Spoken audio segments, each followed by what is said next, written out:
महीने का हमारे पास रिजर्व्स मौजूद हैं पेट्रोल के, तो एक महीने का अगर पेट्रोल मौजूद था तो ये ऑलरेडी मौजूद पेट्रोल कैसे महंगा हो गया?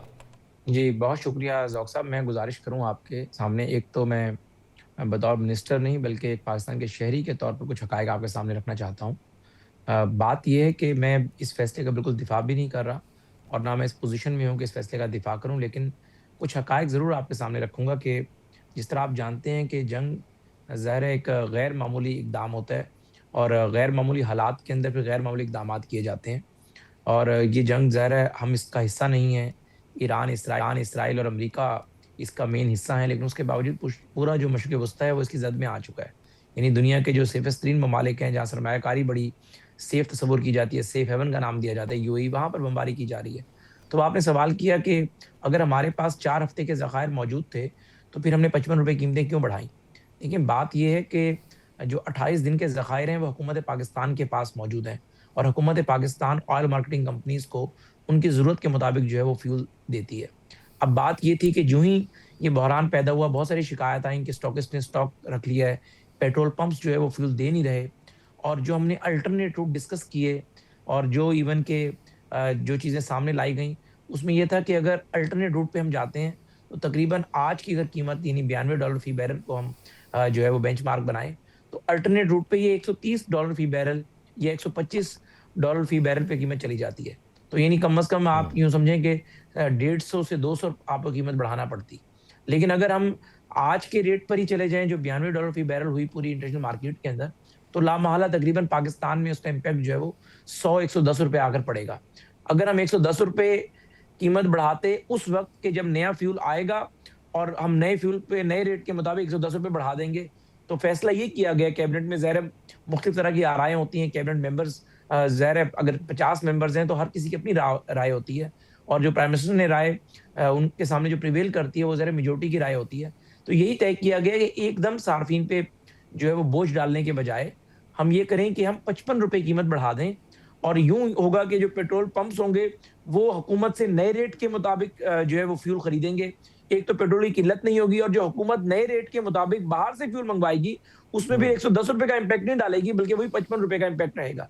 तो ये इसके पीछे मेन रीज़न थी और ये भी कोई दिफ़ा नहीं है और ना मैं इस फैसले को जस्टिफ़ाई कर रहा हूँ, लेकिन ज़ाहिर है गैर मामूली हालात हैं और गैर मामूली इक़दामात किए जा रहे हैं और ऐसे में अगर पेट्रोलियम मसनूआत की कीमतें ₹55 बढ़ी हैं, तो मुझे याद है प्राइम साहब ने कैटेगोरिकली ये बात की है कि जो ही ये हालात बेहतर होते हैं, इसी ही रेशो से कीमतें नीचे आएँगी। लेकिन अवाम को ये ज़हन में रखना चाहिए कि जो दुनिया के इंतहाई तरक्की याफ़्ता ममालिक हैं, अगर वो जंग की ज़द में हैं, वहाँ तो इवन के दुनिया की बेस्ट एयरलाइंस जो हैं वो यानी कतर एयरवेज़ दुनिया की नंबर 1 एयरलाइन है, नंबर 2 एमिरेट्स है, नंबर 3 इत्तेहाद है। वहाँ पूरा उनका एयरलाइन का जो स्ट्रक्चर है वही मुतासिर हो गया। एयर ट्रैफ़िक ही उनकी मुतासिर हो चुकी है। तो कहा ये जाए कि जी इतने सेफ ममालिक हैं, वहाँ एयरलाइन ही नहीं चल रही। तो भई बात ये है कि जब हालात इस किस्म के होंगे तो पाकिस्तान ने ज़ाहिर है अपनी एक प्लानिंग करनी है और हम कोशिश कर रहे हैं कि बेहतर मनसूबाबंदी के ज़रिए अवाम पे कम से कम बोझ डालें और पाकिस्तान के अंदर ठीक। जो एनर्जी का क्राइसिस है वो पैदा ना हो। इस हवाले से इक़दाम किया गया है, तो इसको मेरे ख़्याल से मीडिया के हलकों को भी, अवाम को भी ये सोच के ज़हन में रखना चाहिए कि हुकूमत की कोई मौशी पॉलिसी नहीं है। हुकूमत ने कोई हम पर बोझ नहीं डाला। ये बेसिकली हुकूमत जो है, जो जंग की सूरत-ए-हाल बिल-वास्ता हम पर मुसल्लत की जा रही है, बिल-वास्ता बाकी गल्फ़ ममालिक पर मुसल्लत की जा रही है, उसके हवाले से प्रिकॉशनरी नहीं, मेजर्स लेकिन हैं। जब इस तरह महंगा किया जाता है तो सवाल तो उठता है और फिर ये जो इजाफी पैसा होगा ये किसके पास जाएगा? आप खुद कह रहे हैं कि 1 महीने के बाद ये प्राइसेस बढ़ेंगी या जब अगली दफा खरीदा जाएगा तो तब प्राइसेस बढ़ेगी। तो ये ₹55 जो इजाफी होंगे ये किसके पास जाएंगे? और फिर मजमूई तौर पर असेसमेंट क्या है हुकूमत की कि जो इस वक्त सिचुएशन है, जब वो बाय करेंगे इस रेट पर पेट्रोल, तो कुल पेट्रोल कितना महंगा होगा? जी, बात ये है कि मैं फिर आपको एक्सप्लेन कर देता हूँ। देखिए, इसमें डिमांड और सप्लाई पे काम चलता है। अगर पाकिस्तान के पास 28 दिन की सप्लाई है या 25 दिन की सप्लाई है मौजूद है, रिज़र्व्स मौजूद हैं, उसका हरगिज़ मतलब नहीं है कि हम उस पे तवक्कल कर बैठेंगे। 25 दिन के रिज़र्व का मतलब ये है कि हर दिन जो रिज़र्व कम हो रहा है, हमने अल्टरनेट उसका ऑर्डर जो है पीछे देना है। अब पीछे जो है वो ऑर्डर अगर हम आपने हरमज़ से ही लेकर आते हैं, तब भी कीमतें $20 फ़ी बैरल बढ़ चुकी हैं। अगर अल्टरनेट रूट पर जाते हैं तो तकरीबन $30 से $40 फ़ी बैरल का बोझ पड़ेगा।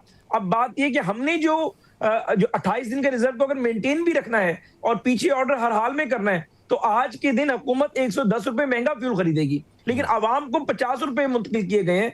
बात ये है कि अगर रेट यही रहता है $92 फ़ी बैरल, फिर तो कीमत यही रहेगी। और हुकूमत जो नया फ्यूल मंगवाएगी और उसके ऊपर अगर $150 फी बैरल, सॉरी $110 जो है फी लीटर का बोझ पड़ता है, और ये जो $20 फी बैरल का बोझ आ चुका है, हुकूमत ऑलरेडी ₹55 आवाम को मुंतकिल कर दिया, और 55 हुकूमत खुद जो है वो बर्दाश्त करेगी, और जब $110 का रेट जो होगा वो हुकूमत जो है उसे एडजस्ट कर लेगी। लेकिन अगर ये कीमत $92 फी बैरल से भी ऊपर जाती है तो लामहला कीमतें मजीद भी बढ़ सकती हैं। और जिस तरीके से आलमी जरीदे लिख रहे हैं, आवाम को सही और सच बात करनी चाहिए। एक तो हम कुछ कर नहीं रहे, ना कीमतों का तयन हमारे हाथ में है, हम तो एक परचेजर हैं, बायर हैं। अगर ये 150 पर जाती हैं जिस तरीके से ब्लूमबर्ग लिख रहा है, इकोनॉमिस्ट लिख रहा है, तो लामहला कीमतें ₹500 फी लीटर से भी ऊपर जा सकती हैं। तो इन हालात में हमें ये सोचना चाहिए कि अल्लाह करे ये जंग जल्द से जल्द इसका कोई मंतकी अंजाम पहुंचे और ये कीमतें आलमी मार्केट में नीचे आए। अदरवाइज हुकूमत जो है वो तो सिर्फ और सिर्फ जो बोझ आ रहा है उसमें कुछ हिस्सा अपने ऊपर रखकर बाकी आवाम को दे रही है। अगर ये कहें कि जी हुकूमत जो है ये अपनी कोई इकोनॉमिक पॉलिसी की वजह से या हमारे कोई रिजर्व ठीक नहीं थे उस वजह से ये कोई जो है आर्टिफिशियल बहरान पैदा किया है, फिर तो हुकूमत को दोष दें। लेकिन अगर किसी की जंग है, कोई उसके अंदर जो है वो उसका हिस्सा है, हम उसका हिस्सा भी नहीं है, उसकी इनडायरेक्टली जरा असरात हम पर आ रहे हैं, तो फिर आवाम को और आप सब दोस्तों को समझना चाहिए। बातें सच्ची बिल्कुल करनी चाहिए, वादे भी सच्चे करने चाहिए। हमने देखा था पिछली हुकूमत थी जो इमरान खान साहब की, तब $120 फी बैरल था और तकरीबन ₹150 का पेट्रोल मिलता था पाकिस्तान में। अब तो $88 के इर्द गिर्द है फी बैरल और 300 क्रॉस कर चुका है। फिर ब्रेकडाउन देखा जाए पेट्रोल का तो उसमें जो लेवी है वो तकरीबन ₹105, यानी ये इजाफी टैक्स होता है जो आवाम से वसूल किया जाता है और डायरेक्ट विफाक वसूल कर रहा होता है। इसी तरह कस्टम ड्यूटी इसमें तकरीबन ₹16 है। क्लाइमेट सपोर्ट लेवी तकरीबन ₹3 है। फिर ऑयल मार्केटिंग कंपनीज और डीलर्स का मार्जिन तकरीबन ₹17 है। तकरीबन ₹200 से कम जो पेट्रोल की कीमत बनती है उसके 300 से ज्यादा आवाम दे रही है।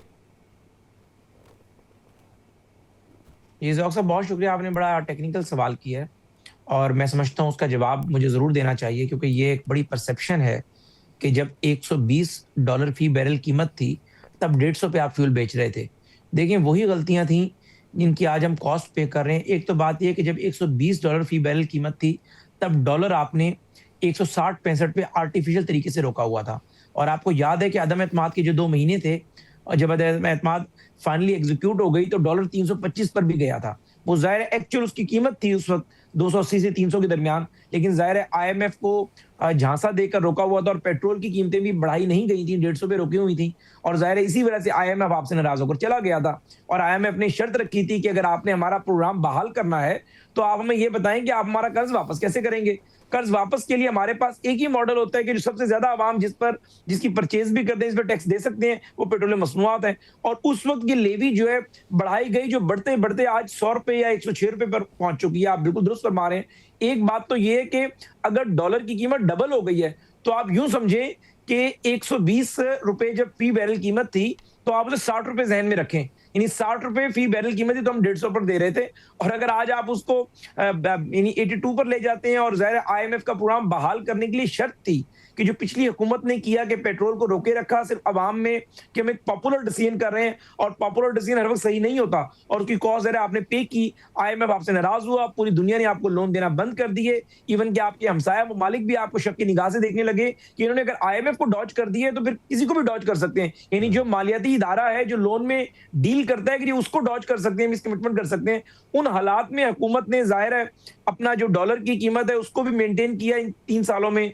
उसके अलावा जो है हुकूमत ने IMF का जो प्रोग्राम है उसको बहाल किया, IMF के कहने पर लेवीज बढ़ाई। तो ये सारी चीजें हैं। अगर आप ज़ाहिर गिलास को आप आधा खाली बता रहे हैं तो गिलास आधा भरा हुआ भी है। यानी हमें अगर तज्जिया करना है, बीइंग न्यूट्रल एनालिस्ट, अगर आप तज्जिया करेंगे तो ये सारी चीजें आपको सामने रखना पड़ेंगी कि अगर उस वक्त की हुकूमत IMF को नाराज ना करती तो लेवी इस लेवल पर जाती ही ना।